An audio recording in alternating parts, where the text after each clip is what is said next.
What's up? What's up? What's up? It's your boy, the Stock Sniper, man. Trump is live again this morning. So we're going to go and get it together and get it ready to rock and roll. I got to get the people up to date on what's going on. Let's see.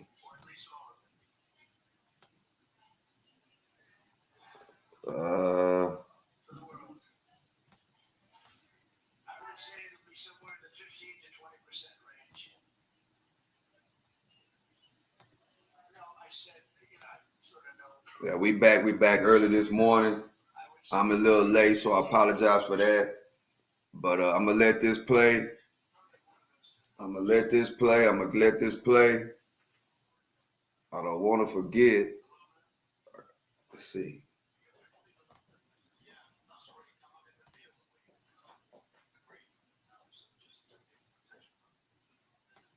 Trump up early this morning, rumbling and rambling.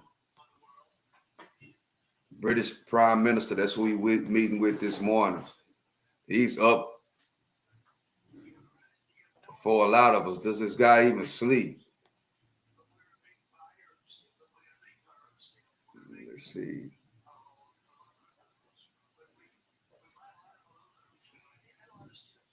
Trying to get my content ready to rock and roll.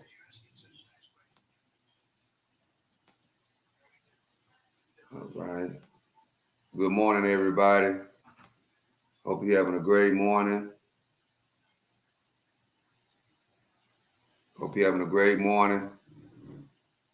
Let's get to it. I'm going to play this, but I have to take care of a little business for a few minutes. So I will.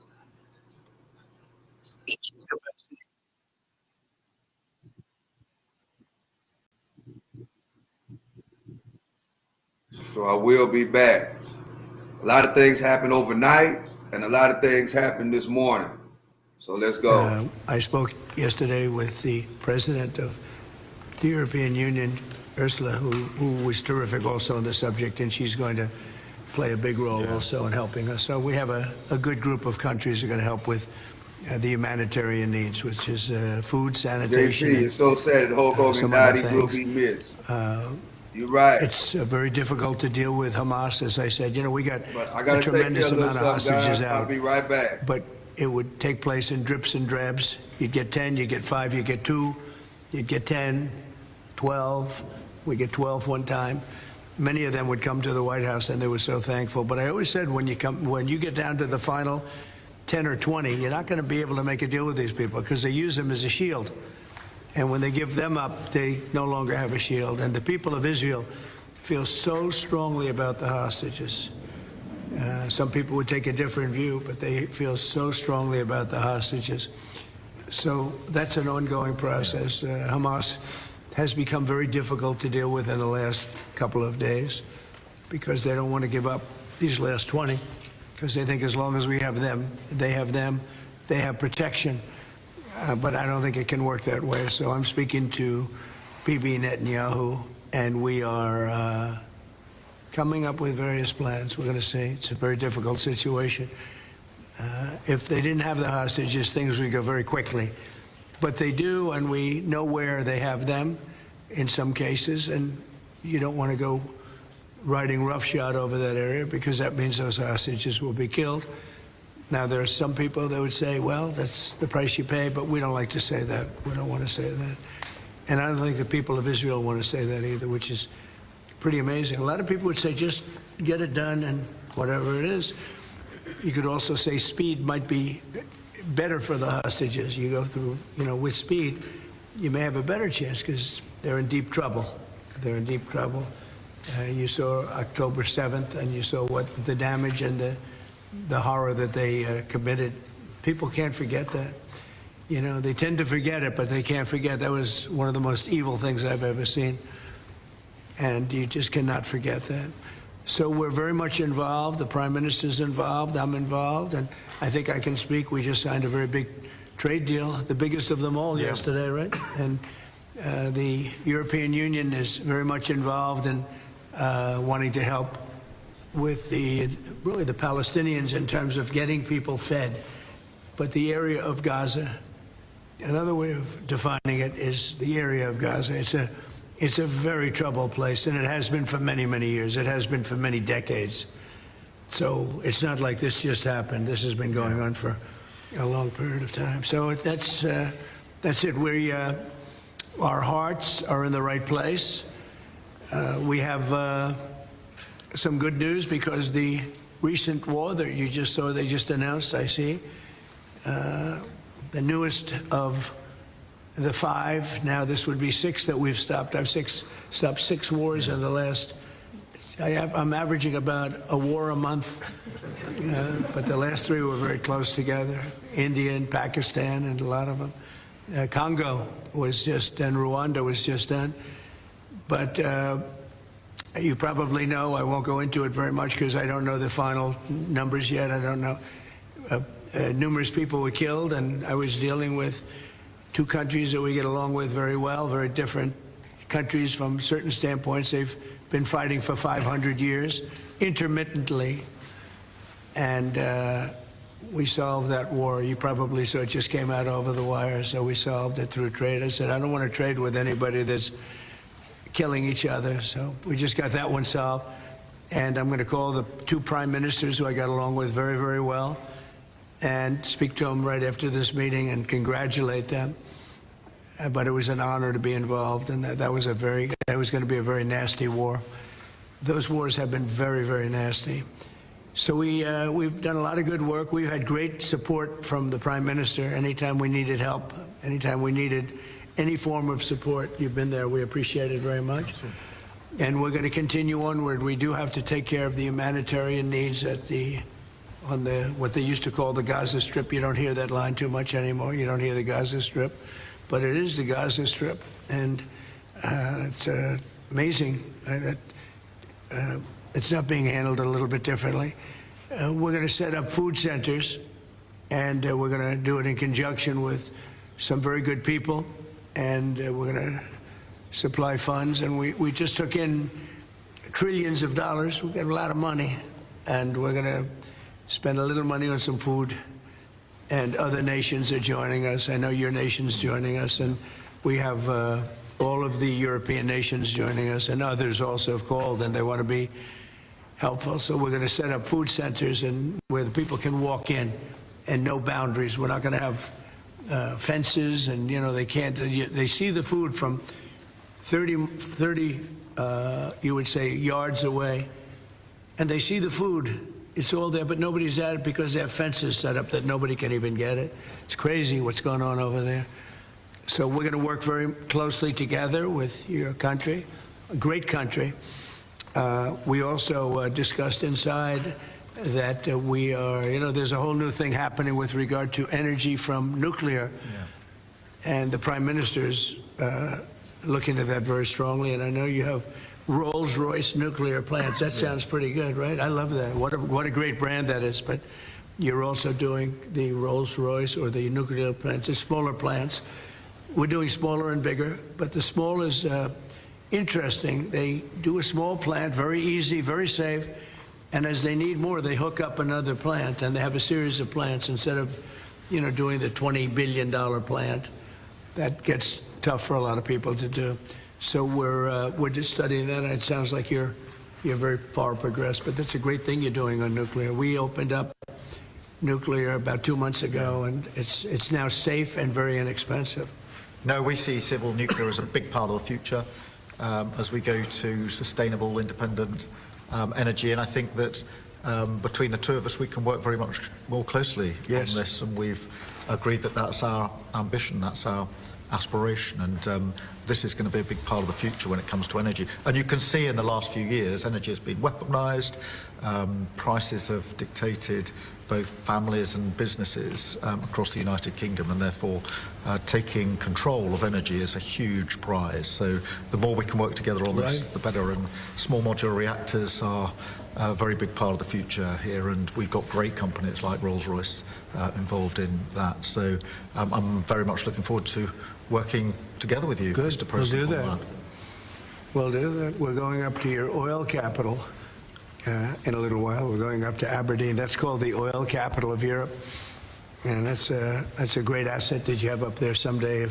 If they ever change their thinking on that, you have a great and valuable asset. There's a lot of valuable resources underground there. But that's a decision for you to make. But it's a very amazing place, and it is considered the oil capital of Europe. So it's another option that you have. So we are doing really well as a country, and I think that the Prime Minister has been so supportive of us, and so strong and so respected, and I respect him much more today than I did before, because I just met his wife and family. He's got a perfect wife and family, and that's never easy to achieve, right? But I take no credit for that. But he's become a friend, and together we got a deal done that has not been able to be done. It was a deal that's very good for both parties. A really good deal for both of our countries, and very, very well received here in the United Kingdom. So thank you very much for having us. Thank you. Appreciate it. Any questions? Mr. President, on Russia, earlier you said that you were going to change the deadline from 50 days. Yeah. What is your new deadline? I'm going to make a new deadline of about 10 or 12 days from today. There's no reason in waiting. There's no reason in waiting. It's 50 days. I want to be generous, but we just don't see any progress being made. Mr. President, just talks about setting up food centres in conjunction with other organisations. Right. You're talking about the Gaza Humanitarian Foundation or recognised aid agencies. How will this work? Well, it's going to be working where the United States will be helping with the food. You know, we have a lot of access to food. We got a lot of food ourselves, and we're going to bring it over there. We're also going to make sure that they don't have barriers stopping people. You know, you've seen the areas where they actually have food, and the people are screaming for the food, and they're 35, 40 yards away, and they won't let them because they have lines that are set up. And whether they're set up by Hamas or whoever, but they're very strict lines, so we have to get rid of those lines. But we're going to be getting some good, strong food. We can save a lot of people. I mean, some of those kids that's real starvation stuff. I see it. And you can't fake that. So we're going to be even more involved. We did some airlifts before, some airdrops, and the people are running for it. And the Prime Minister is going to help us. They're very effective with that. You've done that before, and for many, they've done that for 100 years very well. So it's not very hard to do, actually. Yes. President, you say you love Scotland. You're the most Scottish president ever in the White House. Is there a better deal to be done for Scotland, for Scottish industry, in the deal that you've done with the Prime Minister? Whisky, for example. Well, I have great love for Scotland. You know, my mother loved Scotland, and she loved the Queen. I don't know, I might hurt myself by saying that the monarchists are going to like it, some other people, but she loved the Queen. Whenever the Queen was on television, she wanted to watch. And she would come back religiously. She'd come back to Scotland once a year with my sister Marion, primarily, and sometimes my sister Elizabeth also. But they love this part of the world. And, you know, we're talking about the Isle of Lewis. We're talking about serious Scotland. That's serious Scotland. There was no doubt about it. So, yeah, it gives me a feeling, you know, it's different. You go to another country, you have no relationship to it. You got to like maybe the head of the country or something. But it's different when your mother was born here, Stornoway, right in Stornoway, a beautiful little place. Is there a better deal to be done for Scotland, for whisky, for example? Because of your love of Scotland, is there a better trade deal to be done for Scottish businesses like whisky? Well, I assume when we do our trade deal overall, a lot of it comes to Scotland, I hope. Maybe all of it should go to Scotland. It's a very good deal for the whole United Kingdom, and we're already achieved great things under the deal, and we'll achieve even more as we work together. A lot of it is Scotland. I mean, I do know that, but I mean, we're dealing with the UK. But a lot of it comes to Scotland, and you know, I was very particular. This is a part of the world I want to see thrive. It's going to thrive. Mr. President, back to Gaza. You talk about Hamas stealing food and stealing aid. What responsibility does Israel have for limiting aid to the region? And if I could ask a follow-up to the Prime Minister, what pressure can be put on Israel? Is that something that you and the United States would work on together? Israel has a lot of responsibility. They're hampered by the fact that you still have 20 hostages or so. And the people of Israel are very concerned about the 20 hostages. It's very interesting. You could say they could be more concerned about retribution than the 20 hostages, but they really want the 20 hostages to survive and live to make it. You know, many of the hostages came to my office in the Oval Office, and I was amazed by, I would ask them the question, was there any sign of love? Was there any sign of, when you were a hostage and you have all of these people from Hamas around you, sometimes hundreds, sometimes 10, sometimes 2, but you're a hostage and you're being stored in a pipe. It's not even really, you know, a cave, or it's a pipe, a little pipe. And some said they didn't think they were going to make it because they were losing air. There wasn't enough air, and they'd open up the pipe just in time, but they didn't do it on purpose. They just happened to open it. They got lucky. But I said, did they ever wink at you and say, like, don't worry, you're going to be okay? Did they ever give you some extra food, even if it was a piece of bread? Did they ever give you anything during that time? And some were there for 400 or 500 days now, right? It's a long time, a year and a half, more than that. And not one person said there was any love from anybody. You know, in other words, you have hundreds of people. And you see it in the movies where somebody's a prisoner and somebody's helping. You even see it with Germany, where people would be let into a house and live in an attic in secret. You know, you see signs of some. I said, did you see anything like, did they wink at you? Did they say, don't worry, you're going to be okay? I never received, I ask that question all the time. I've never received one answer that said, yeah, they really wanted to help. No, the hatred is just incredible. But certainly access to food issue. What more can Israel do? The Prime Minister as well. Well, I think Israel can do a lot. I will say that Iran, I think, interjected themselves in this last negotiation. Can you imagine the beating they took? We wiped out their nuclear possibilities. They can start again. If they do, we'll wipe it out faster than you can wave your finger at it. We'll have to do that. We will do that gladly, openly and gladly. They've been saying, Iran's been sending out bad signals, I'll tell you. For a country that just got wiped out, they've been sending very bad signals, very nasty signals. And they shouldn't be doing that. They shouldn't be doing that. They were talking about things that they shouldn't be talking about. They were interviewed on a recent show, and the foreign minister saying things that he shouldn't be talking about, shouldn't be saying. And I think they got involved in this negotiation, telling Hamas and giving Hamas signals and orders, and that's not good. That's not good. Yeah, I would say, look, we need to get the hostages out. They've been held for a very, very long time, and we must always start from there.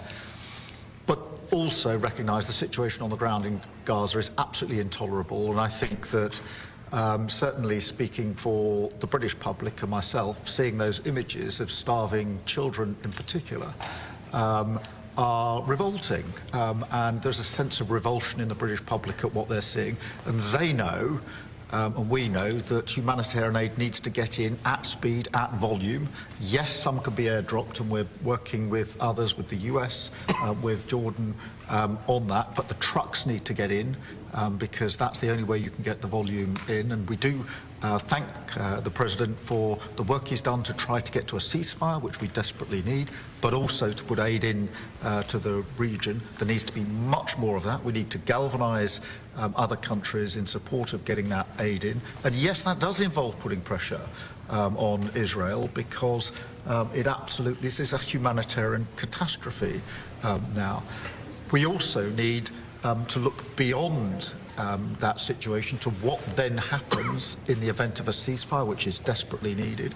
And that's why I'm really pleased that we're having a discussion about what a peace plan would look like after that, the component parts of that.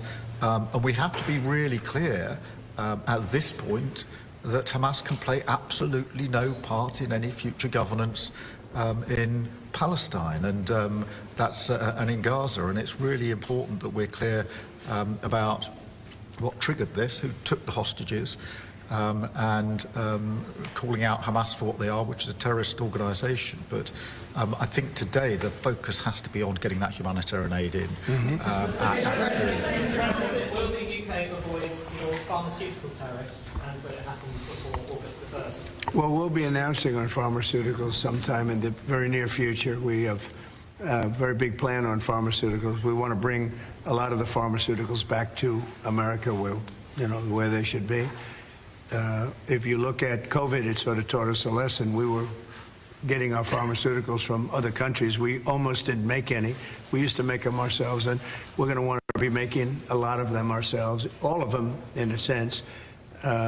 But you also have a good pharmaceutical business. We'll be dealing with you on pharmaceuticals also.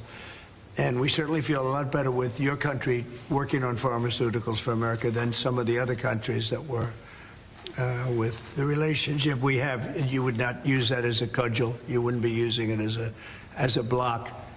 But we're going to be announcing sometime very soon, I think, pharmaceuticals are our whole thing. And the companies know. And drug prices are going to be coming down very substantially in the U.S., very, very substantially. And that'll happen very soon. Mr. President, you all sense your frustration. No, go ahead. Vladimir Putin. Hold it. We can all sense your frustration with Vladimir Putin. Yeah. Do you think he's been lying to you about his intentions in Ukraine? Well, I don't want to use the word lying. All I know is we'd have a good talk. And it seemed on, let's say, 3 occasions, it seemed that we were going to have a ceasefire and maybe peace, and you divide it up and you do whatever you have to do, that obviously to get to the end. And all of a sudden, missiles are flying into Kiev and other places. And I say, what's that all about? I spoke to him 3-4 hours ago, and it looked like we were on our way. And then I'd say, forget it, and I'm not going to talk anymore. You know, this has happened on too many occasions, and I don't like it. I don't like it. Successful social media sites. There are new powers here to censor your site, states mandates. To censor my site? To censor your site. You mean Truth? Truth Social? I mean Truth. Is that okay? Well, I don't think he's going to censor my site because I say only good things. Will you please uncensor my site? Yeah, we're not censoring anyone. We've got some measures which are there to protect children, in particular from sites like suicide sites. We've had too many cases in the United Kingdom of young children taking their own lives, and when you look through their social media, they've been accessing sites which talk about suicide and encouraging, if you like, children down that road, and that is what we want to stop. It's nothing about censoring free speech. This country is a proud free speech in this country has been for a very long time. We're very, very proud of it. We will protect it forever. But at the same time, I personally feel very strongly that we should protect our young teenagers, and that's what it usually is, from things like suicide sites. I don't see that as a free speech issue. I see that as a child protection issue. We actually passed a bill in Congress, headed up by my wife, actually, which was to pull bad stuff out having to do with children, because it is a problem. But I cannot imagine him censoring Truth Social. That's more of a very political, and it's been a very big success. Not going to happen. And I only say good things about him and his country, so they say to me, you're making a mistake. I'm going to give my ambassador the job, make sure it's not censored. I had not heard that.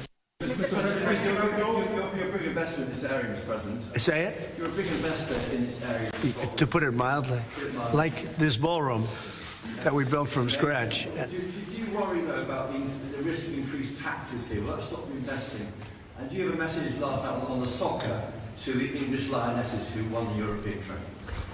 So I think that I have a theory that low taxes bring growth. We just passed a big tax cut bill, the biggest bill in the history of our country, actually. And one big, beautiful bill. I used to call it the great one big, beautiful. We took the word great out.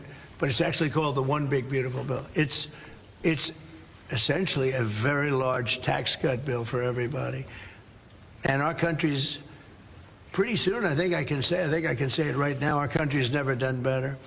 We had a country that was dead. It was dead 6 months ago, a year ago.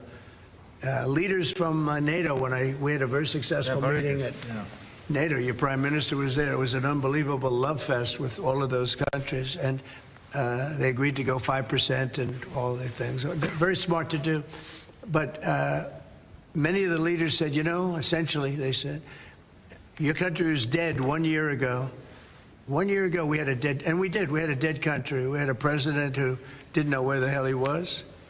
We had horrible, horrible people running our country. I think they were sick people, actually, sick. You talk about censorship. Those are big. That's all they did was censor, and they didn't know what to do. And they had high taxes. They wanted more tax, total censorship, transgender for everybody, men playing in women's sports. Everything bad they wanted, and they still do. That's what they still do. That's why they're down at 15% or something, I saw today, the lowest that the other part of the Democrats have ever been. But no, I find that when you lower taxes, you get growth. I will say this, and the Prime Minister hasn't been here very long, in all fairness. I think he'll be a tax cutter. But I find that as we cut taxes, we did more business. Yeah. In my first tax bill, we cut taxes from 39% down to 22%, and we ended up at the end of the first year, when it was still a little raw, we ended up taking in much more revenue than we did at 39%. It was pretty amazing. And we're taking in a lot of revenue right now, and this was an additional tax cut.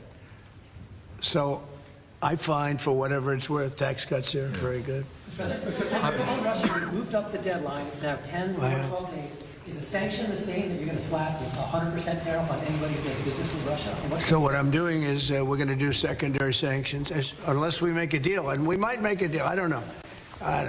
You don't know. It's we've done so many peace deals. This is the one I started out with, and I know President Putin called me. He wanted to know if I could help him with Iran. I said, no, I don't need your help with Iran. I need your help with Russia.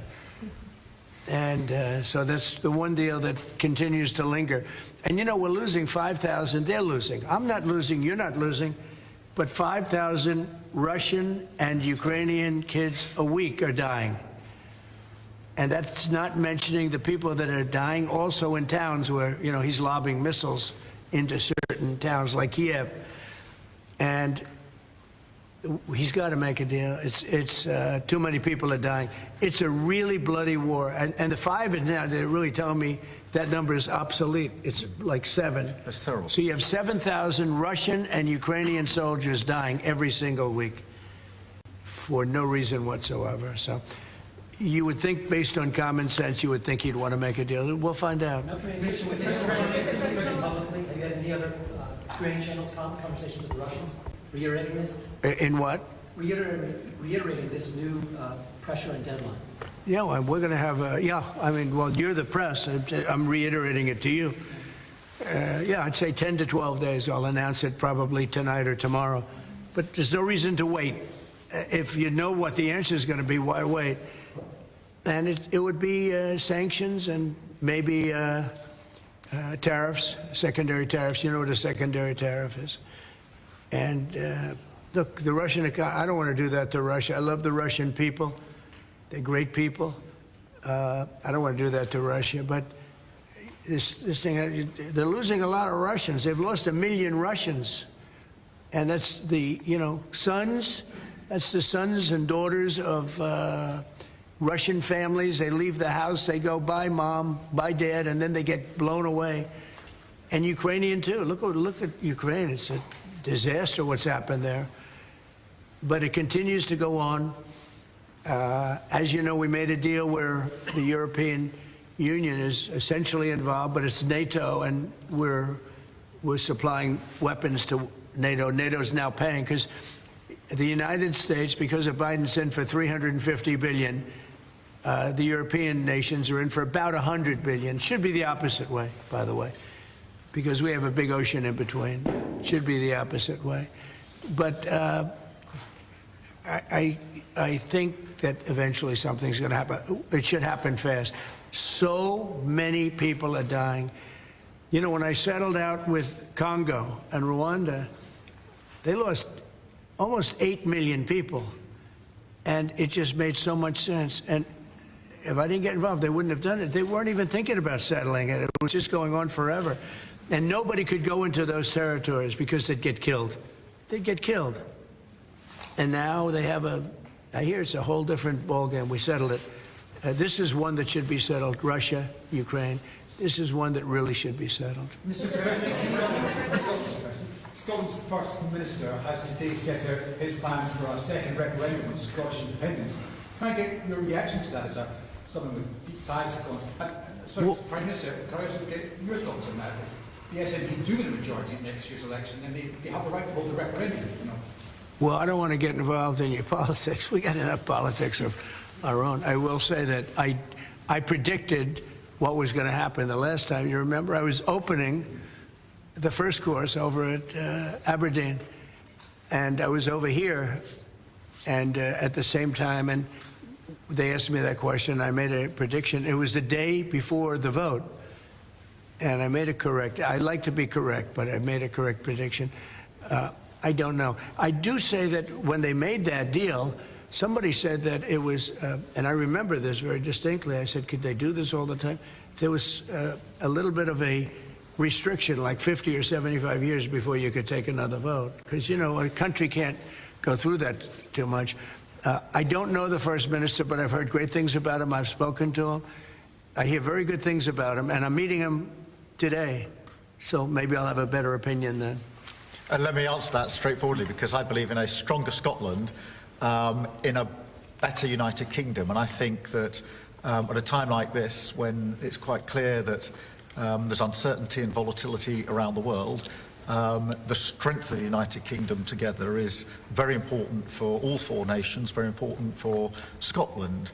And that should be our priority, that should be our focus, not on the politics, which feels like the politics of yesteryear now, at a time like this. And I think that you know, the First Minister should probably focus more on his delivery in Scotland than on his constitutional issues, and we might have a better health service in Scotland. But at a time like this, I think the United Kingdom is always stronger as four nations. I think that's better for all four nations. I think that's how Scotland is stronger. Look at the deal that we've been able to do with the United States, a really important deal that we made just months ago. That is what the United Kingdom can do when we act as a powerful set of four nations together, and there are very many other examples. Mr. President, you toured the Federal Reserve last week. And I did. Said to me this week, do you think your visit has inspired a potential rate cut, or how do you see things shaping out? Well, it's interesting. I did tour it. I toured the building. And if you looked at this building, if you came here like 14, 15 years ago, we've had it a long time. It's been an honor to have Turnberry. But I was on much more opulent walls, ceilings, floors. We had to do this. And we did a very great job. I mean, you see how beautiful it is inside. Everything was saved. Everything was preserved. We had ceilings that were in bad shape. They were falling down. You know, it's very old. Wasn't properly maintained. Now it's brand new and beautiful, and we saved everything. If you really think here, you took a look and you were sort of commenting to coloring the. Now this is a brand new building, but if you look outside, it's equally opulent and beautiful. And we didn't do that by spending, you know, hundreds of millions of dollars in surrounding a railing underneath the area that you're painting. I mean, I've never seen anything like it. Brand new, beautiful plywood, very expensive, wrapped around a figurine or a railing to preserve it. But you don't have to do that. You can just wrap a cloth, they call it a blanket, and you don't even have to do that if you're careful when you're doing the ceiling. But I don't know what they did. They'd take down a ceiling and put up a new ceiling, and the new ceiling had no opulence to it, or they'd fix the ceiling. But I would say that all I need is a good plaster and a can of paint. And, you know, they spent $3.9 billion. And I spent a lot of money, too, but it's I'd say 3.8 billion less. you know? Meaning, I spent probably $100 million making this place incredible. And you were saying a lot of that was local trades. I use local We were trades. looking at the windows, I think, in the next room. I had local trades do a lot of this. We have the most opulent windows next door, and I had a choice. Do I take them out? And, you know, they've suffered through 125 years of storms. You have very big storms in this area. When you have a storm, you have a storm. We do it properly. And they made it, barely, but they were in bad shape. So I had some local people come up, and we looked at them. You have some great craftsmen here, I think is what you're getting at. And they said, sir, honestly, they've had it. We can copy it and do it much better. And they did. If you take a look at the windows in the various dining rooms, they're magnificent. And they're new, and they're much better looking than what was there. Same exact look, other than a much higher quality. And they're local people. I use a lot of your local people. You have really great local tradesmen here, yes? But do you foresee a rate cut this week? Do you expect A rate cut? Yeah, Meaning a tax cut? No. Do you expect the Fed to cut rates this week? I think he has to. You had 11 cuts, you know? In Europe, they had 11 cuts. In other places, they had 10 or 11 cuts. And we had none, but I'm not going to say anything bad. You know, we're doing so well, even without the rate cut. With the rate cut, it would be better. It affects our housing a little bit. Look, we should be 3 points lower. Each point is $360 billion. Can you imagine that? That's big numbers. Each point, 1 point of cut, is the equivalent of $360 billion in savings. That's big stuff, you know. Those are big numbers in the U.S. Everything's big. He should cut. A smart person would cut. You know, he leaves very soon, so it's like one of those things. But I'll miss him greatly. I'll miss him. Midterm brief, if I may, have you or will you enlist the Prime Minister in your effort to bring the open back to Turnberry? And Prime Minister, you described this beautiful course. Do you agree with the President that it's time to bring the open back to Turnberry? Well, as you know, that's not a matter directly for me. That's for the sporting authorities. But look, I mean, it is the first time I've been here. It's absolutely magnificent, both inside and out, and looking at the courses itself and the building. It's incredible. But the decision on the Open is not a decision for me, as you'll understand. I should just pick up on the earlier question, because I, for one, will say congratulations to the Lionesses. Last night, our women's football team won the Euros, well, defended the Euros, I should say. It's a big story. Which was a really big success, and the mental and physical resilience that they showed was quite incredible. So it's a big deal. There's a lot of bunting out today and tomorrow to celebrate them bringing that cup home. Did you get the chance to do any planning for the upcoming state visit? And I mean, how is that going to work? Where would you stay? And anything about this? Well, I'm looking forward to it. It's never been done before, twice. We had our original at Buckingham Palace, and now I guess we're going to Windsor. And it's never been done, and I'm a big fan of King Charles. I've known him for quite a while. He's a great guy, a great person. He looks really well to me. He looks great. So we look forward to coming over. It's going to be... It was one of the most beautiful evenings I've ever seen. I hate to say it, but nobody does it like you people in terms of the pomp and ceremony. True. And I look forward to being here with the ambassador. Our ambassador is a very, very successful man who just wanted to do this. And I said, how are you going to be able to do that? And he's so committed to, you know, the relationship between the countries. But he's a very great guy and a very, very successful man. So I very much thank you for doing this. No, thank you for the honors. Mr. President, will you go to London, or are you worried it's no longer about it? About what? Will you visit London during the state visit? I will. I'm not a fan of your mayor. Why not? I think he's done a terrible job, the mayor of London. But the nasty person.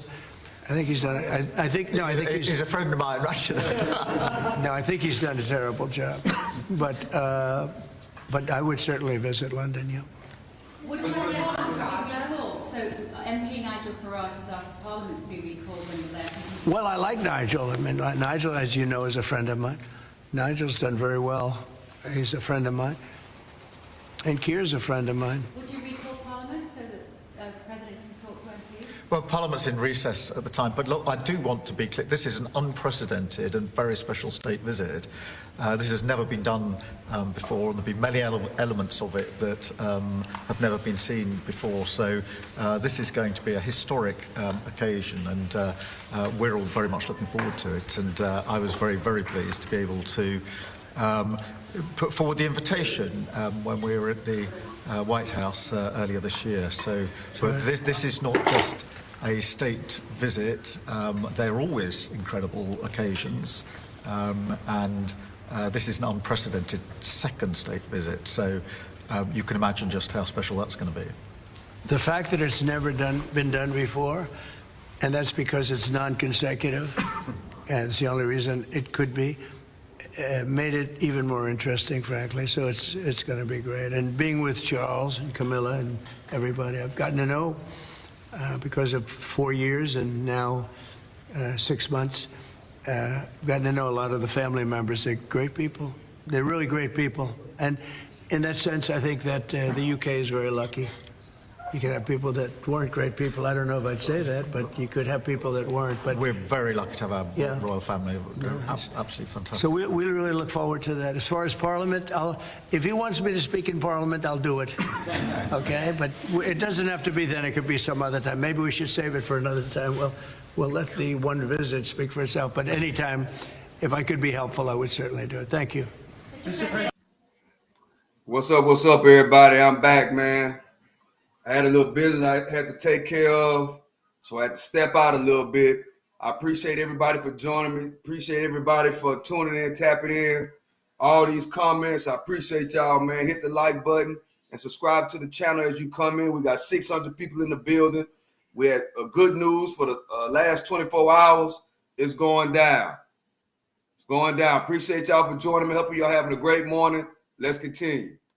With the EU deal, alternatives, are you considering to get the hostages out if there's no ceasefire? Well, there are a couple of alternatives. Some are pretty strong, but the most sensible alternative is talk and negotiation.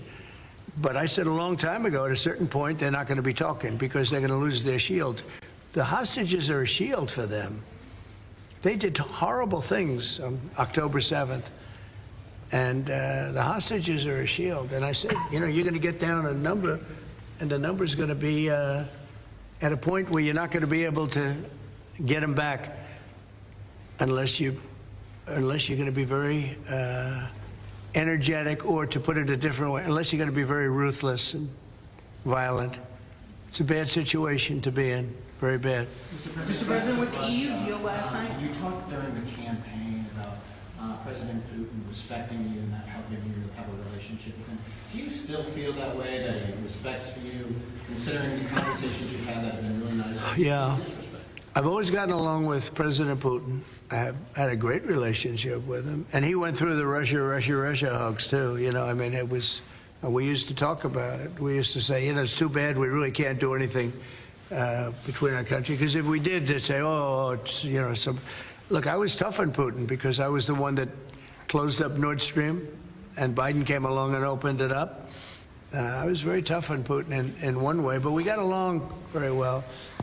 And I never really thought this would happen. I thought we'd be able to negotiate something out. And maybe that'll still happen, but it's very late down the process. So I'm disappointed. And the funny thing is that their economy isn't that big, and it's having a hard time right now, but it's a relatively small economy. A strong military, but strong economy. And it used to be a strong economy. Now it's not. He's going through a lot. Economically, it's not easy, but it's pretty small, compared to that magnificent size of that land. The land is massive. It's got, I guess, 9 time zones or something. It's a massive piece of land. Russia could be so rich. It could be so rich. It could be thriving like practically no other country.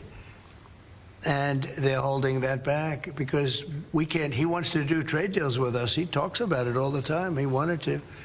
And I envision that, a lot of trade with Russia. They have a lot of valuable things. When you talk about rare earth, they have serious rare earth, right? They have just about every form you can have. So, Russia could be so rich right now. Instead, they spend all their money on war.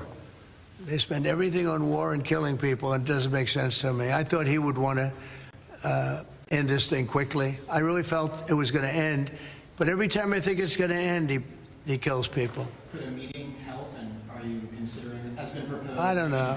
I'm not, I'm not so interested in talking anymore. He talks, we have such nice conversations, such respectful and nice conversations, and then people die the following night with a missile going into a town and hitting, recently, I guess, the nursing home, but they hit other things. Whatever they hit, people die. So, I don't know. We'll see what happens. We've just had a sense of your differences in political persuasion when Nigel Farage and Sadiq Khan came on the conversation. I wonder if you have any advice in your view for a very divided, polarised world on how you make your relationship? Not differences, yeah. Not differences. I happen to like both men. I like this man a lot, and I like Nigel.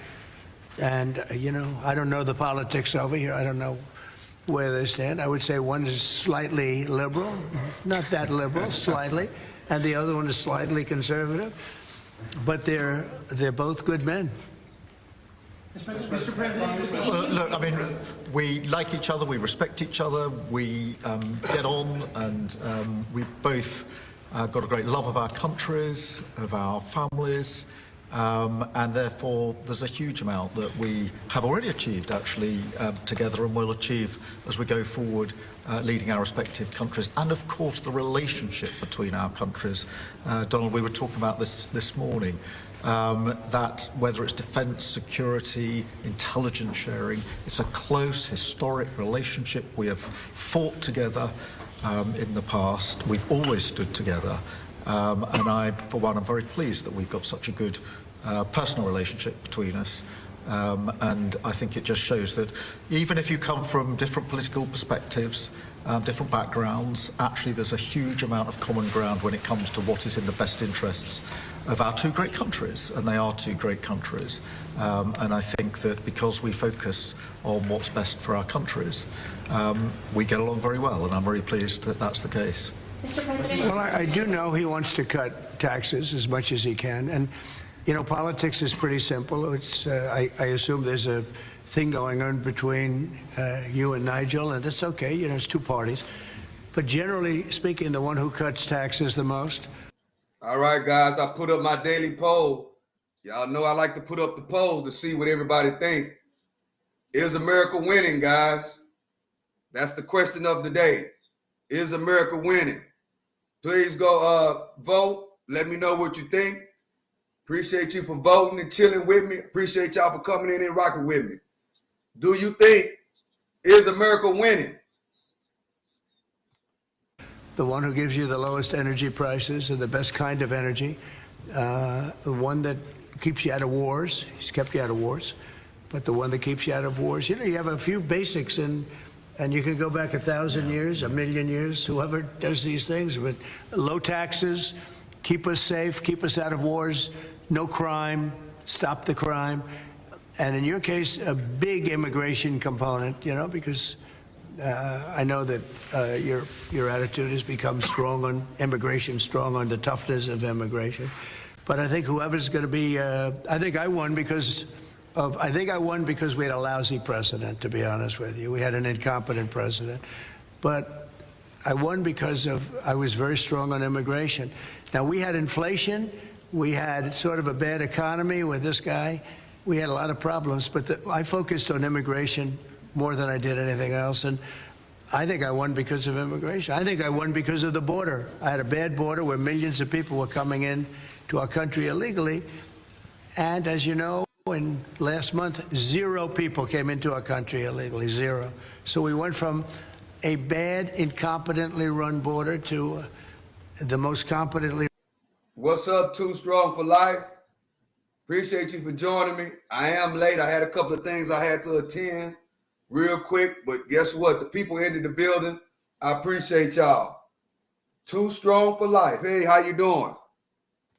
run border that anybody's ever seen. Prime Minister, the President makes it look easy dealing with illegal migration. You must be envious of his record in such a short period. Well, I think we've been discussing illegal migration is a huge issue in both of our countries. In the United Kingdom, it is a real cause for concern, and that's why we must bear down on it in all its aspects, upstream, across Europe, where a lot of ours comes into through northern France, across the Channel, working with our allies, with our colleagues to break the gangs that are actually running this trade.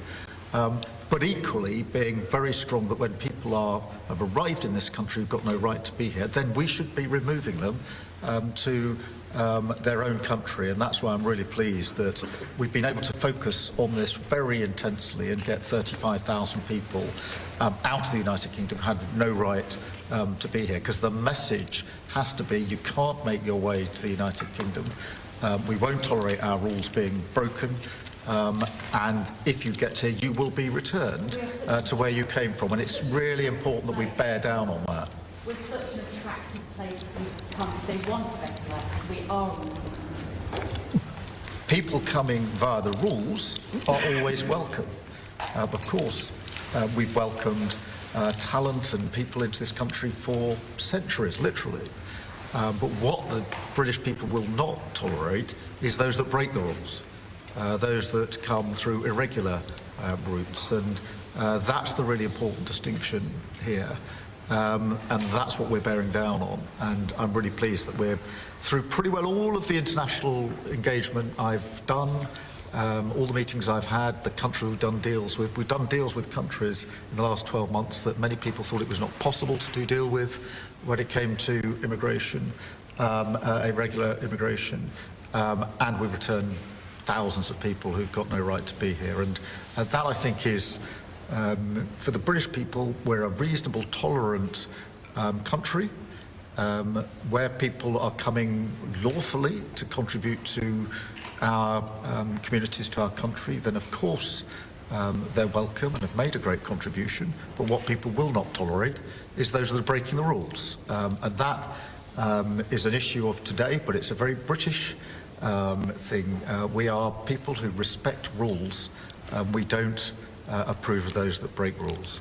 I can say, though, that I had one of the greatest victories, they say the most consequential in 129 years, so I don't know about that, but it was pretty close. And we won all of the swing states, which never happens. We won the popular vote by millions of votes. We won, tremendous electoral college sweep. And I believe I did it more than anything else because of my strong stand on immigration.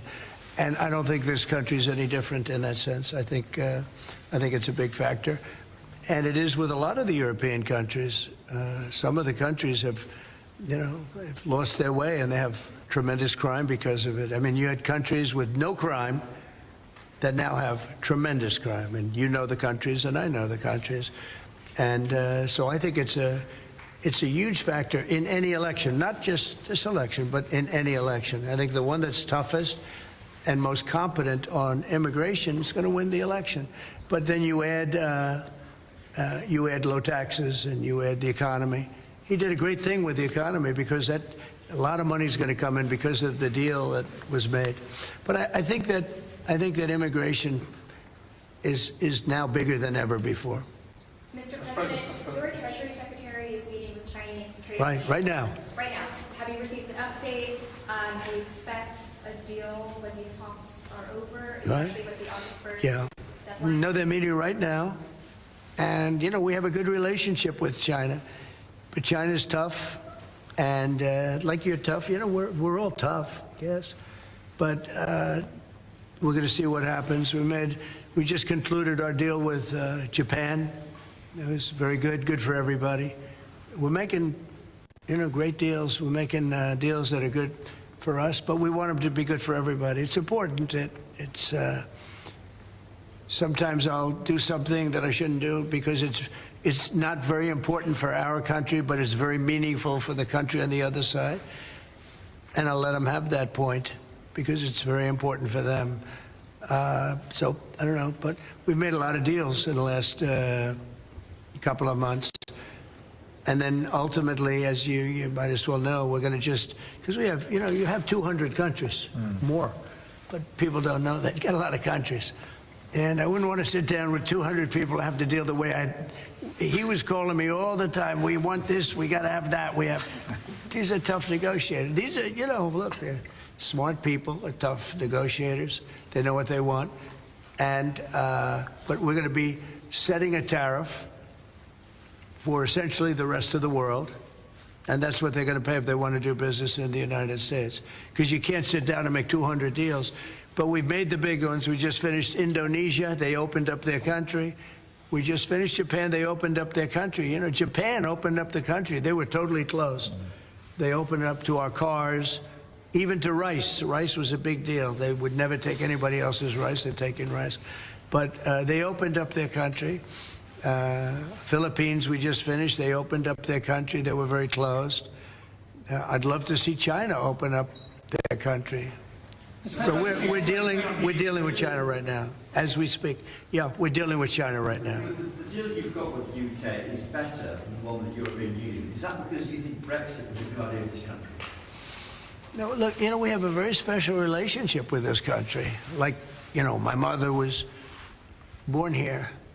And not only born here, loved it. She'd come back, I told you, religiously every year. And she'd go up to Stornoway and see her relatives.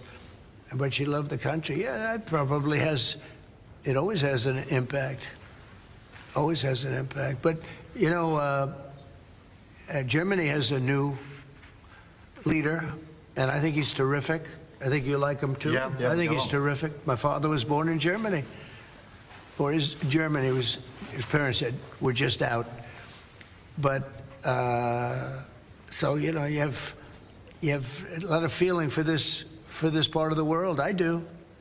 I want to see this part of the world do well. Germany, Scotland, the UK. I want this part of the world to do well. All of the nations. You do feel a certain, you have a warm feeling toward a part when your parents are born essentially here. And I think maybe it's slightly different. Maybe it's not. I don't know. But thank everybody that has voted. Is America winning? 47% say yes. 43% say no, where it just changed. 48% where it keeps going back and forth. We basically 50-50. Is America winning? We got 189 votes. Thank y'all for voting. Thank y'all for voting. Maybe it's slightly different. Mr. President, the President completely rule out a pardon for Ghislaine Maxwell when you landed. Is that something you would ever consider, and why? Pardon for who? For Ghislaine Maxwell. Well, I'm allowed to give her a pardon, but nobody's approached me with it. Nobody's asked me about it.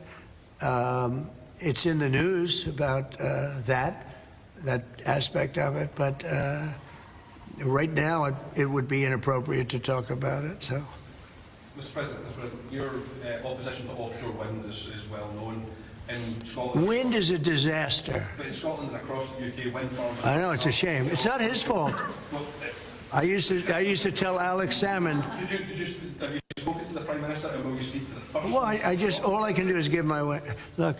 Wind is the most expensive form of energy, and it destroys the beauty of your fields and your plains and your waterways. And look out there. There's no windmills, but if you look in another direction, you see windmills.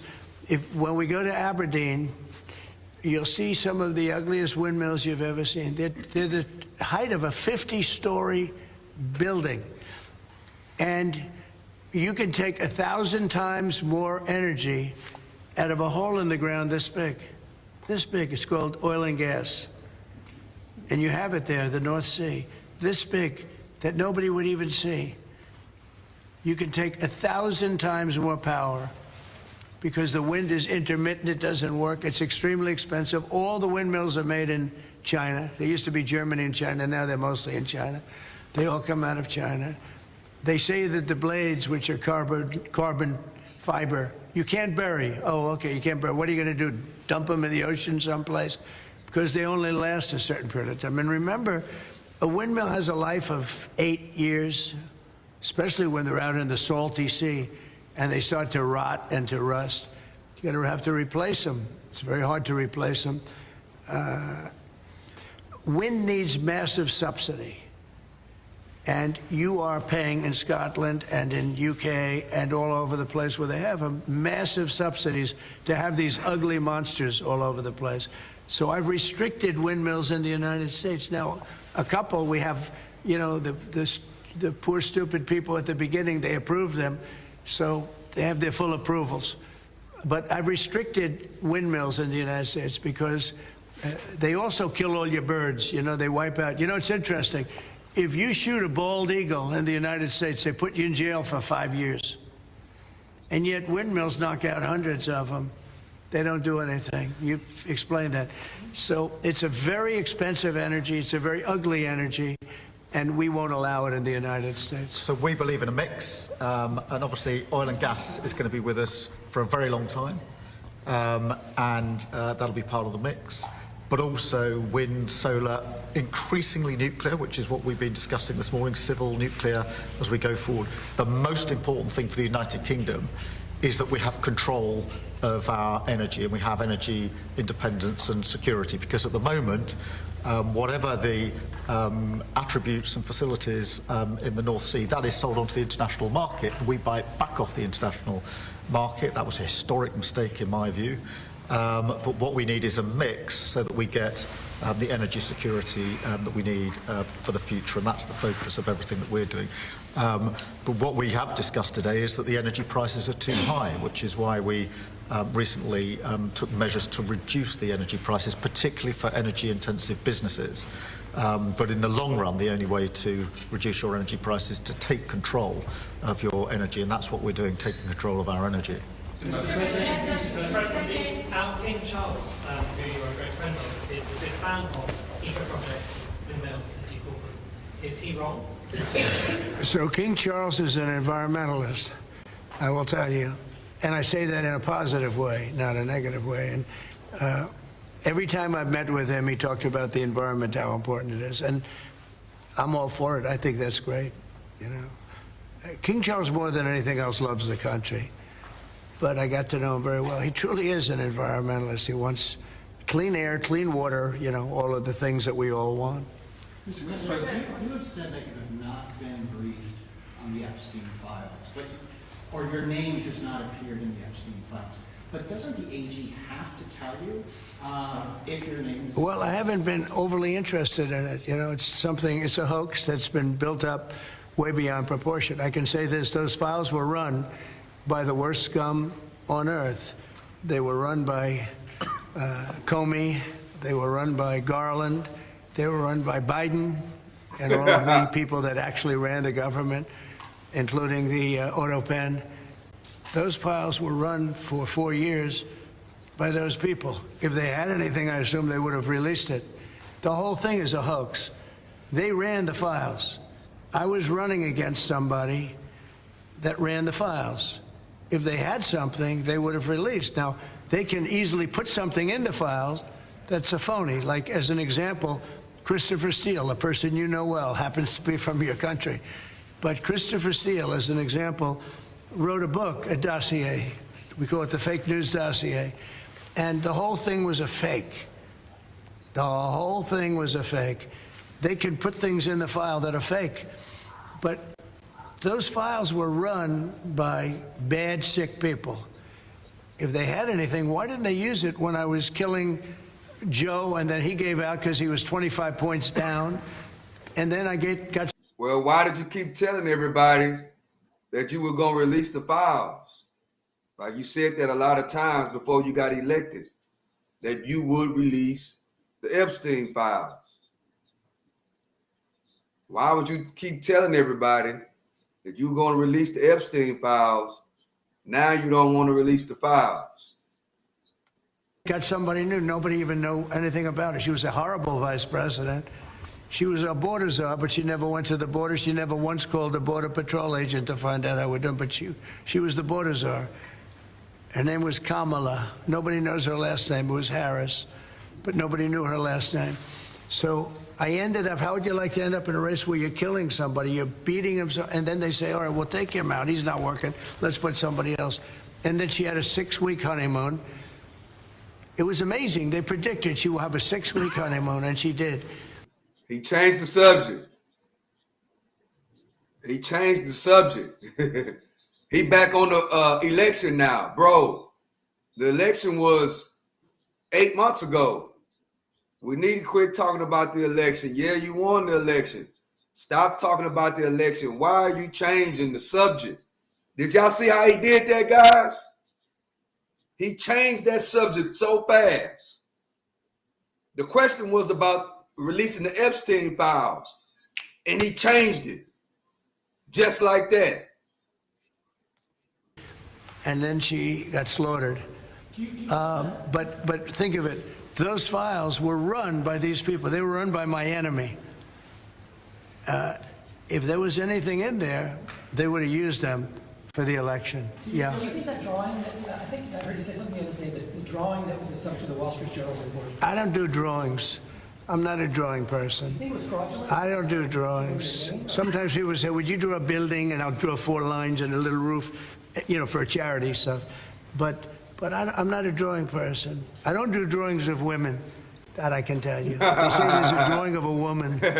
Yeah, we call it an audible. It's called changing the play. You're right, Shannon Garrett. Yeah, it's called changing the play. But, man, if his name is in those files, he's going to say that Biden and Obama and those guys put his name in the file.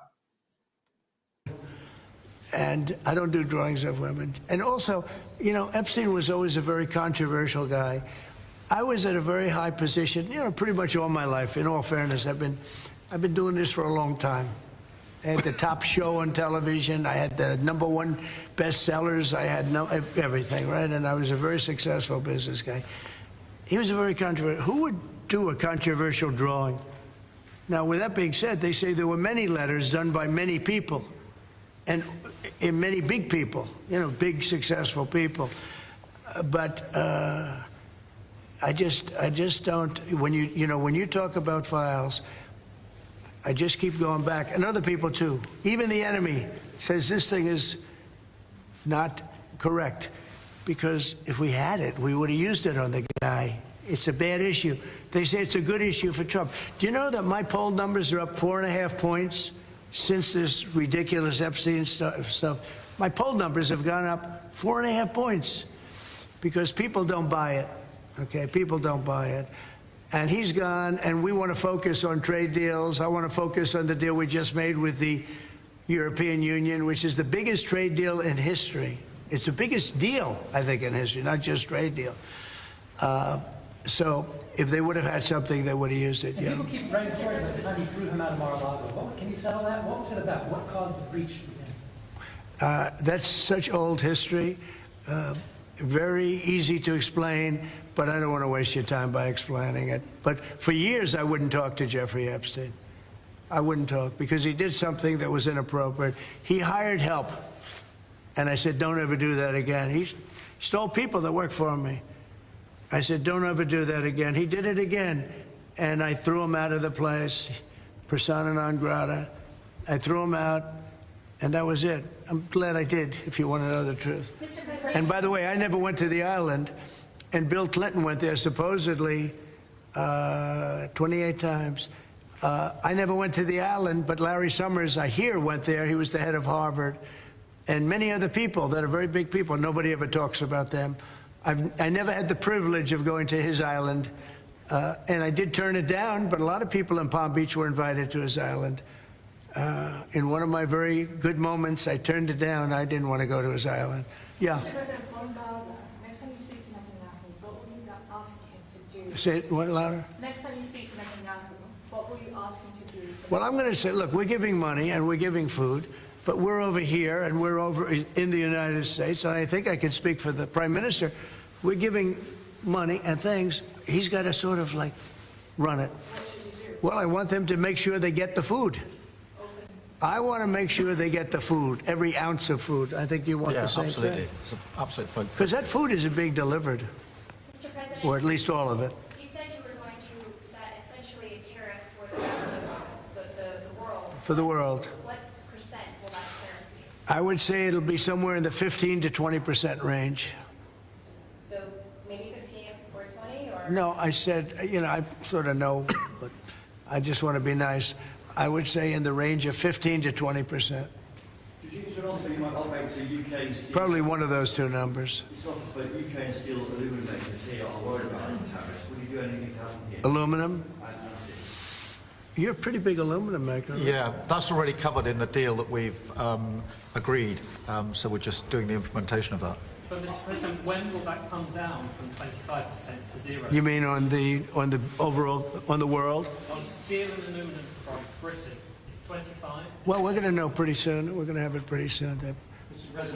You have no idea that these people are tough negotiators, okay? But we're a big buyer of steel. But we're going to make our own steel. We're going to make our own aluminum for the most part. But we buy a lot of aluminum from right here, and a lot of steel, too. Yeah. Who are you with? Who are you with? Because you're asking such a nice question. GB News, from GB News. Very good. They're lucky. We have a lot of unhappy farmers in this country at the moment, and I'm sure the Prime Minister won't thank me for raising this. We've had changes to inheritance tax, which mean a lot of farmers feel they're going to lose their farms when they die of their fathers. How important are farmers to a country? You mean they're going to lose the farm because of estate taxes and things? So what I've done... Pay so much, they're cash poor, but they have great... I know. Well, they're cash poor. They're land rich and cash poor. A lot of people are... I've had that, too. Sometimes I'm land rich and cash... Sometimes I'm cash rich and land poor. I like it both ways, but as they get older, I like the more conservative route. So I did something that I don't know if you can do, but it was great. I love our farmers. As you know, in our tax bill, we have a clause that's very important. We were losing a lot of farms to the banks because a loving mother and father would die and left their farm to their children or their child, but their children, their family. And they loved their family, and they thought they were doing them a favor, but they had a 50% tax to pay. So the land would get valued, and at a high number, because some of the farms were valuable, but they didn't, they couldn't quantify it. And they'd go out and borrow money to pay the estate tax, or the death tax, as it's called, and they'd overextend, and they'd lose the farm. And they'd commit suicide in many cases. No. Our levels are nowhere near 50%.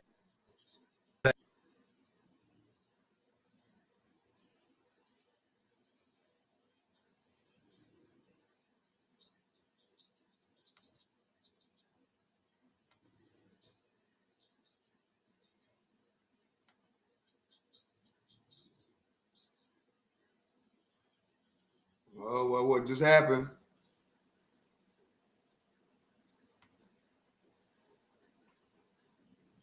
What just happened? See what's going on.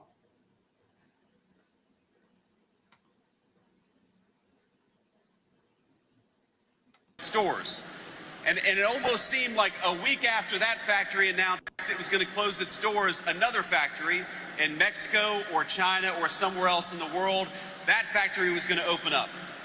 And we're all smart enough to realize exactly what was happening. Every time they closed a factory in our hometown, another factory opened up in a... Guess what we ran up on now, guys? Vance speaking on tax and spending bill in Ohio.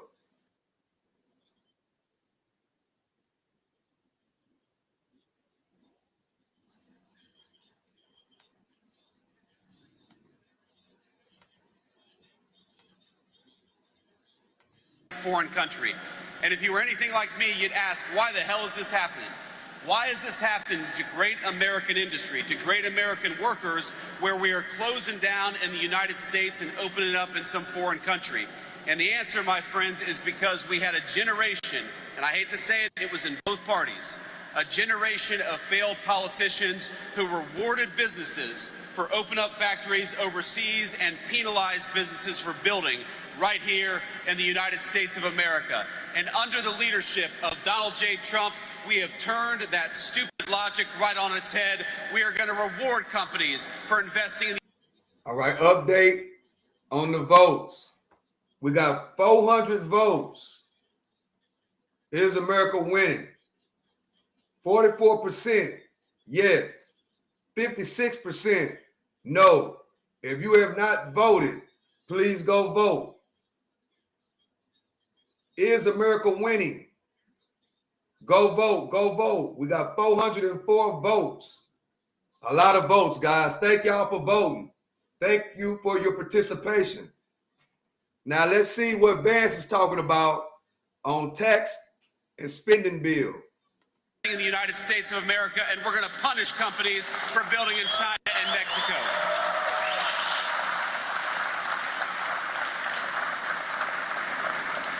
And you hear a lot of talk about the one big beautiful bill. I want to talk about the one big beautiful bill, but I want to talk first about the one big beautiful agenda, because it didn't start with the piece of legislation that was passed by Congress a couple of weeks ago. It started when Donald J. Trump took office and said, you know, if you want to build something in Mexico or China or some other foreign country and dump it into the United States of America, you are going to pay a big fat penalty. You're going to pay a tariff before you dump these products into our country.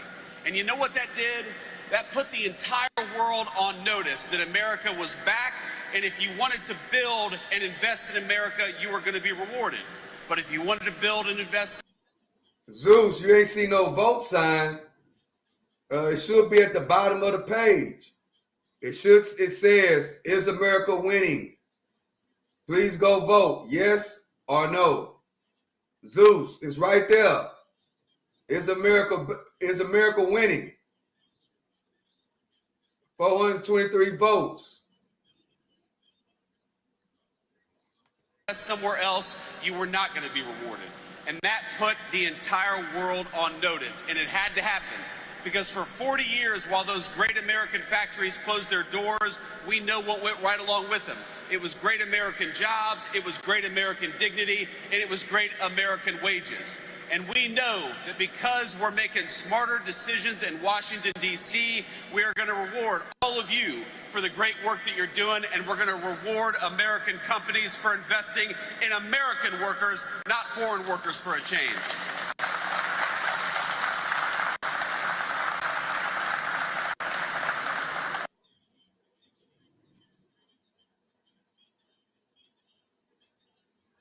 Companies to access American markets, that was step one. Step one was to tell every foreign company that if you want to access to American markets, you ought to build in America, otherwise you're going to pay a big fat tariff. That was step number one. And step number two was just a couple of weeks ago, where you saw the President of the United States sign the One Big Beautiful Bill. And here's what the One Big Beautiful Bill means for you in very concrete terms. Number one, we're going to see take-home pay go up in the United States of America in this district, probably $7,000, $8,000 per family over the next 3 to 4 years. We're going to see your taxes cut. If that big, beautiful bill hadn't passed, you all would have gotten a tax increase to the tune of thousands of dollars to each and every single one of you. And we happen to believe that you all work very hard for your money. You ought to keep it, not the federal government. Ain't that right?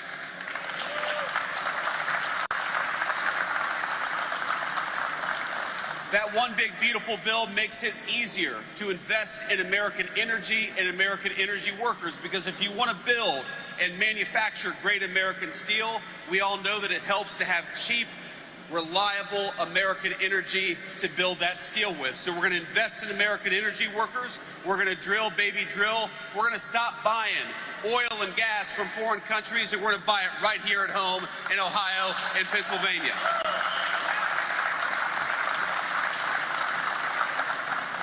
And for all the workers, it means a few very distinct things. We're going to cut taxes on overtime. You know what it means? 25% of Ohio workers work at least one overtime shift a year. Raise your hand if you've worked an overtime shift in the past year. That's a lot of you.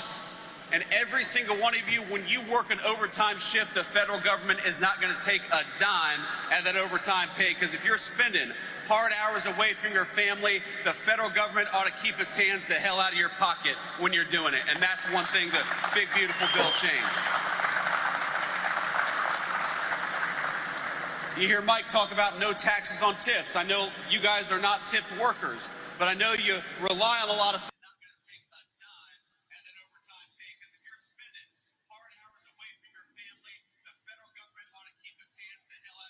to pay taxes on those tips that she gets for a hard day's work. So the one big beautiful bill eliminated taxes on tips for our servers and for a lot of other folks as well.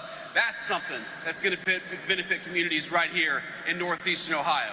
And the final thing I want to talk about is if you are building a great American facility, if you're expanding a great American manufacturing facility, we are going to reward you in the tax code.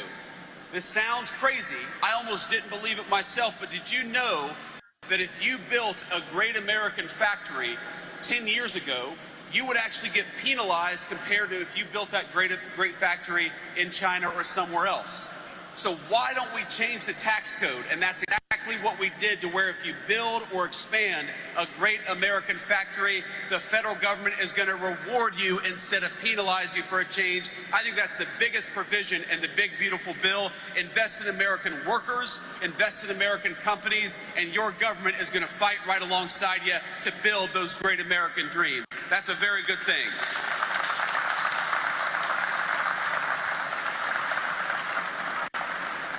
And you know, in some ways, my friends, it's so simple. It is so simple. You need a government that works for you for a change.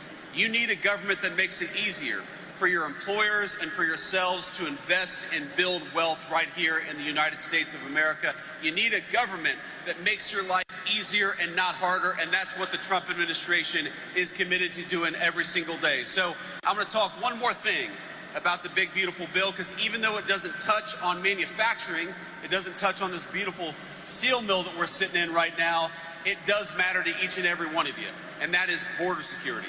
How many of us know somebody who has lost a relative, a son or a daughter, a mom or a dad, to the fentanyl that the Mexican drug cartels bring into this country, to the poison that we allow foreign criminal organizations to bring into our country? And so the big, beautiful bill includes billions and billions of dollars to secure our border, to deport those criminal migrants, and to allow the United States to take control of its country once again and kick those drug cartels the hell out of the United States of America. That's a very important thing, too.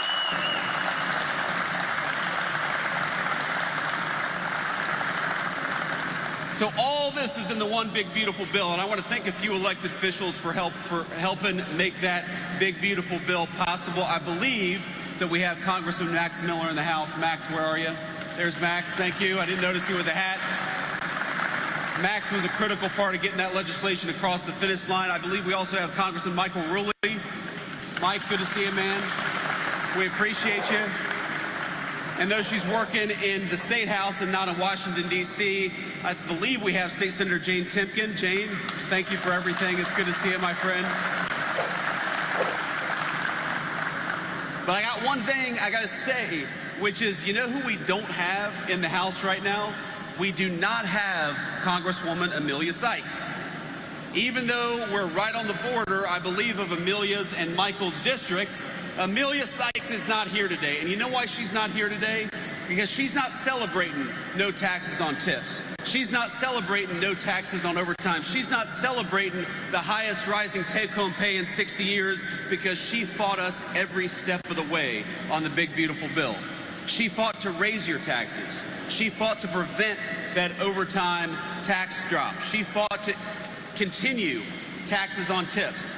And look, I understand Democrats and Republicans, we disagree on issues. We don't always agree on everything. I'm not going to criticize Amelia for not agreeing with us on every issue. But Amelia, why not work hard with us to make the legislation better? If you disagreed with it, the Oval Office is always open to anybody, Democrat or Republican, who wants to cut a deal on behalf of the American people. So I say this to Amelia Sykes: the next piece of legislation that comes along, why don't you work hard for the people in this room, and we'll work right alongside with you. Why don't we have a Democratic Party, my friends, that instead of trying to tear down Donald J. Trump, works with Donald J. Trump to build up this great American company and great American community. Let's have Democrats and Republicans doing their job for a change, and not just a Democratic Congresswoman who would rather attack the President of the United States instead of build something great for this community in Northeastern Ohio. So, Amelia, the door is always open, and next time we would love to have you celebrating the next great legislative accomplishment for Northeastern Ohio, but you've got to vote for it next time. We'll work with you every step of the way if you're willing to make that happen. So, let me say one final thing, and then I'll take some questions from reporters. Now, I agree with that. They got to figure out a way to make those guys, get along and come together. I agree with that statement. The red and the blue need to come together some kind of way, get on the right page.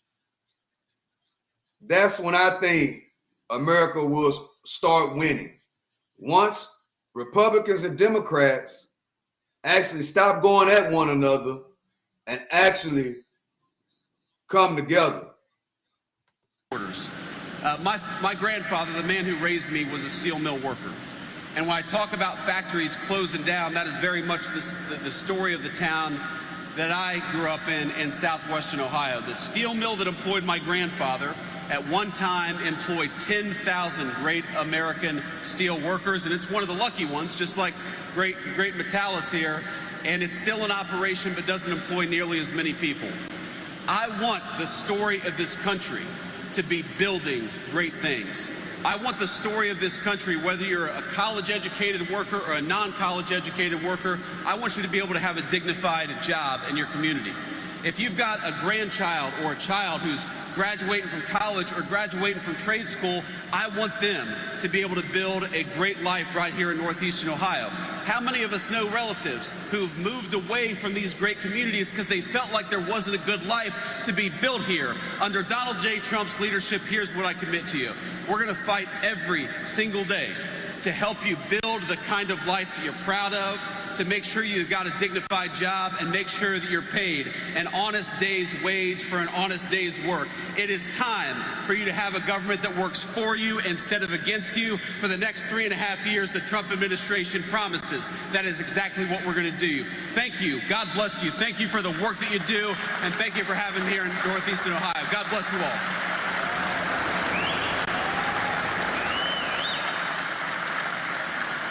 Thank you. All right, we'll take a few questions from the reporters, and then I've got a tour to get to, so it's hard. I've got a bright light. I can't see you, but if you've got a question, just shout it out. Henry Gomez, NBC News. Hey, Henry. How's it going? Mr. Vice President, you've talked in the past about there needing to be baseline provisions for people in need when it comes to health care. How concerned are you that this act could rip holes in state budgets, including this one across the country, with regard to Medicaid funding? And secondly, if you allow me another question, how concerned is the administration about the starvation and malnutrition reports coming out of Gaza? Yeah. So Henry, on the first question, look, we are very confident that the way we structured the big, beautiful bill is that a lot of what people are saying, that you're going to somehow see reduced health care outcomes, I don't believe that's going to happen for a second. We actually are increasing funding to rural hospitals. We're increasing funding to needy people. What we're not doing is we're not allowing illegal immigrants to collect the American people's Medicaid benefits, because it's going to bankrupt that program, it's going to bankrupt rural hospitals, and it's going to make it impossible for people in need to get the health care that they need. If you want to protect Medicaid, and President Trump certainly wants to, then the best way to protect Medicaid is to ensure only the needy get access to Medicaid, not people who don't even have the legal right to be in our country to begin with.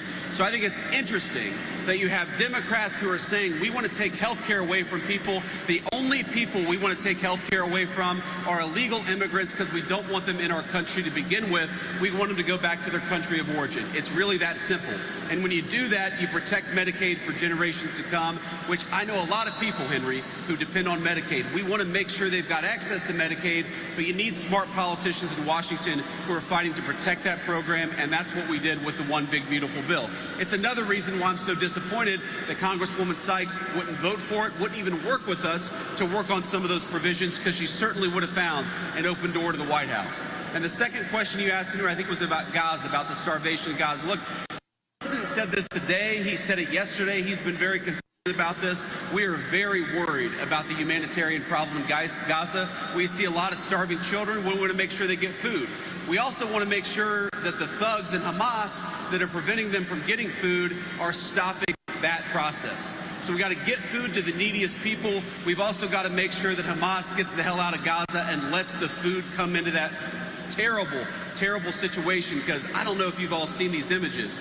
You've got some really heartbreaking cases. You've got little kids who are clearly starving to death.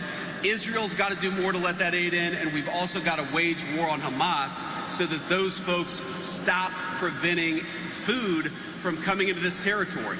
And Henry, you know, it's an interesting thing, because you'll have people say, well, you know, we got to let more food aid into Gaza, and we do.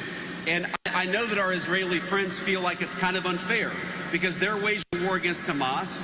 They would, of course, love to have food come into Gaza to prevent this terrible starvation. They say, well, you got to hold Hamas up to the same standard.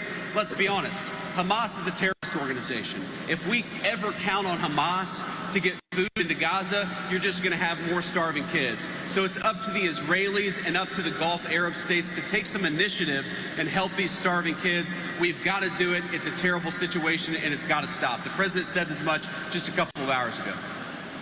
Next question. Hi, Haley B. Miller, Cincinnati Enquirer.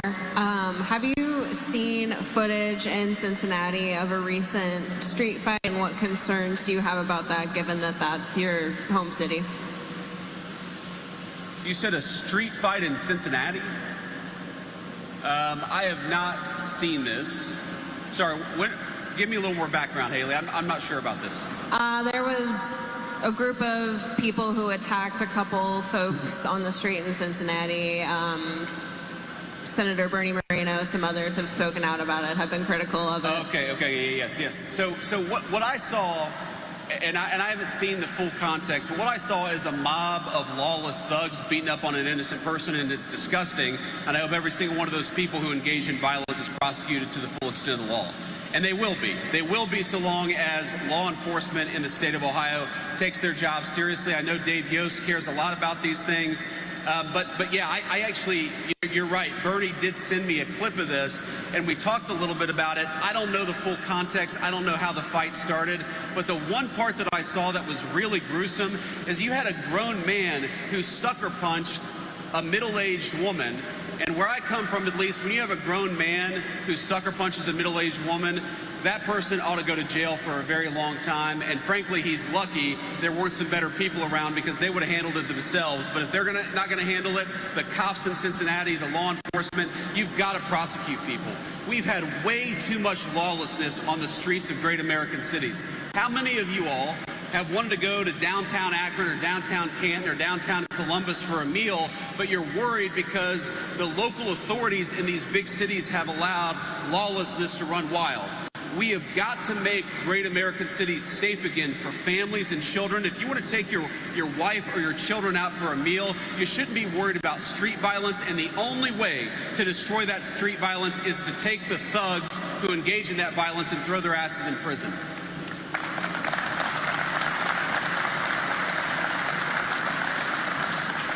Thank you, Mr. Vice President, for being here. This is Rebecca Downs with the Daily Signal. I'm the Ohio correspondent. And I noticed you had a message for Amelia Sykes. Representative Marcy Kaptur is another congresswoman in Ohio who is very vulnerable for re-election. I'm wondering if you think their vote against this bill will come back to hurt them in the midterms, and also if you could speak to how the Republican Party is using the bill to help them in the midterms for 2026.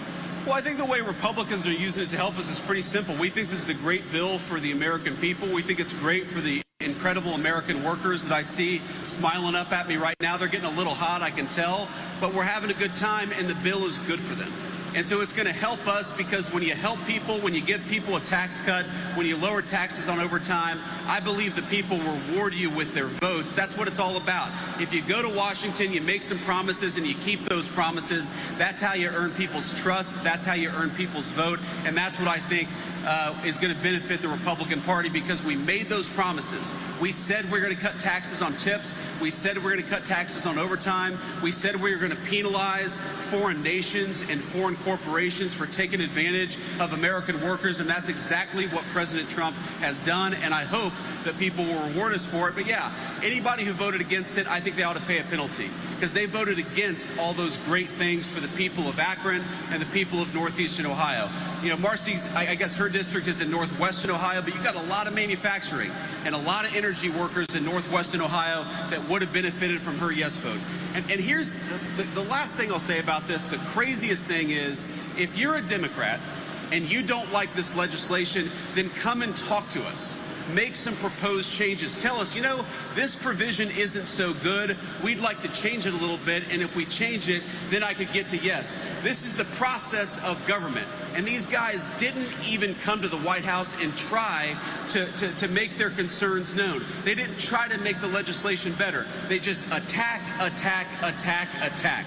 All they care about is impeaching Donald J. Trump. They don't care about whether your groceries go down. They don't care about whether you get a raise. They don't care about whether you have a job next year. Their obsession in government is letting illegal aliens into this country and attacking Donald J. Trump. I don't think the American people should reward that broken style of politics, and I don't think they're going to come November of 2026.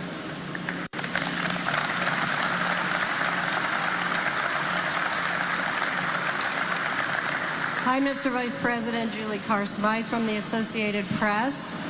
I guess I'm going to be that person.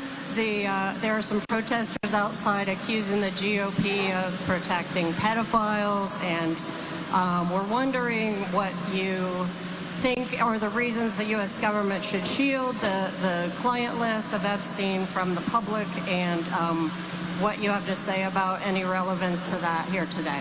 Well, let me say just a couple of things. First of all, the president has been very clear. We're not shielding anything. The president has directed the Attorney General to release all credible information and, frankly, to go and find additional credible information related to the Jeffrey Epstein case. He's been incredibly transparent about that stuff, but some of that stuff takes time. You've got to assemble that stuff. You've got to compile that stuff.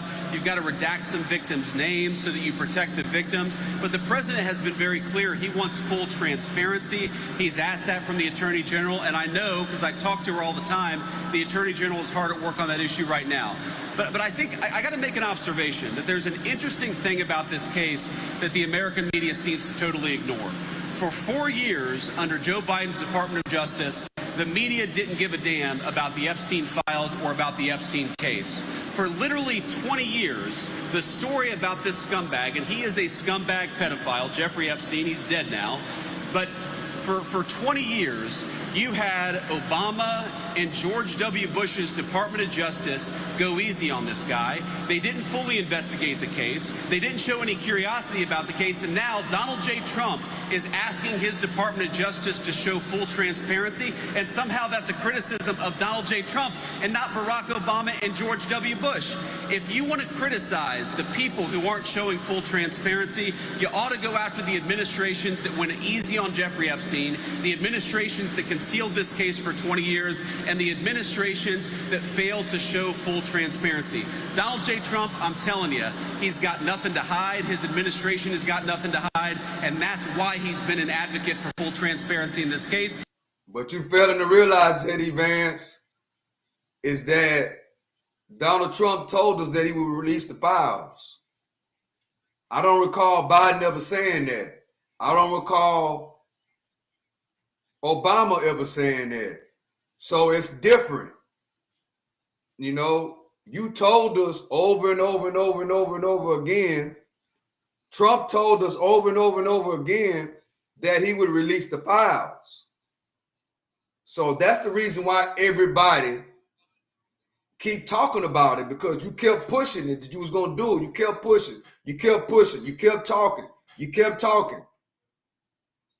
So basically, I mean, you put yourself in that position by keep telling us that you're going to release the files. That's why everybody keeps coming for you and not coming for Biden, not coming for Obama, not coming for Bush, because they never said that they would release the files, bro. Come on now, make it make sense. He's going to keep on being an advocate for full transparency. But while we're focused on that case, Donald J. Trump is also worried about making sure these great workers get more take-home pay and better jobs, and that's the focus of the administration. Thank you.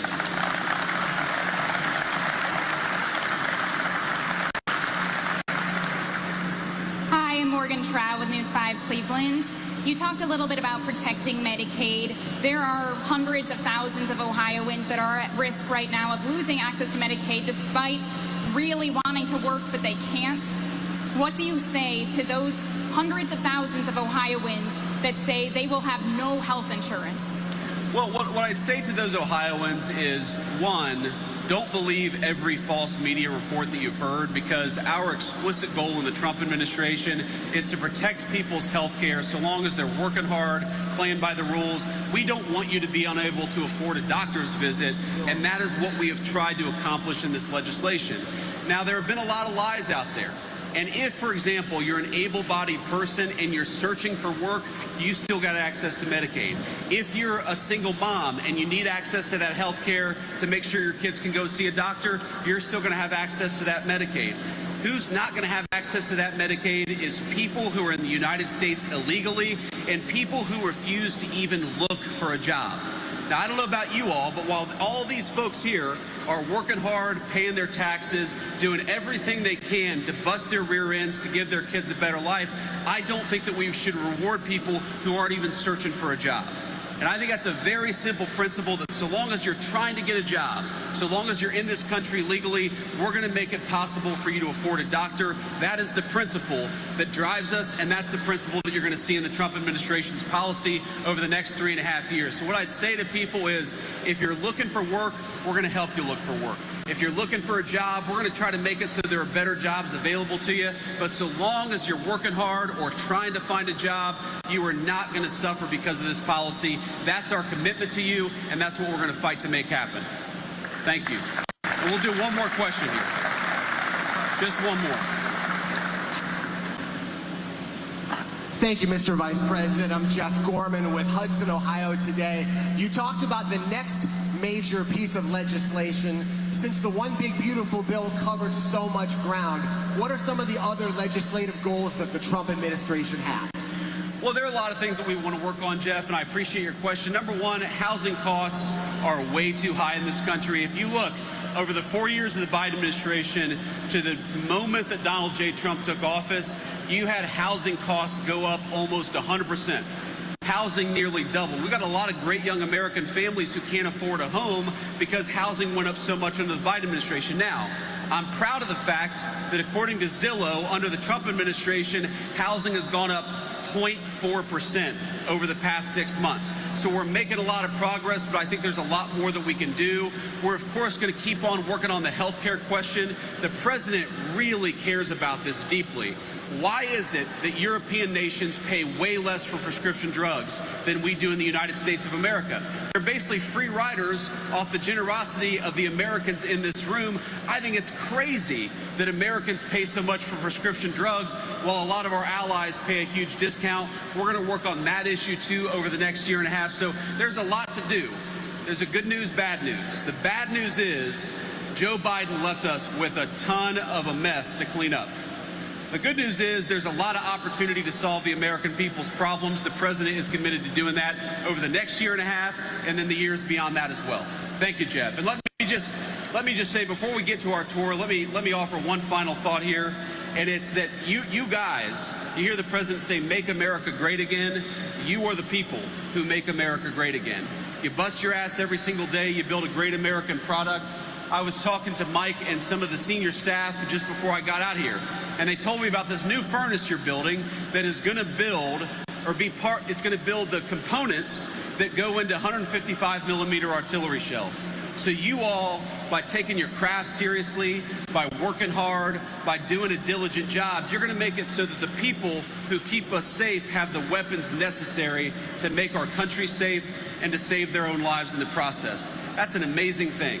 That's an amazing legacy for you to take home to your children and be proud of.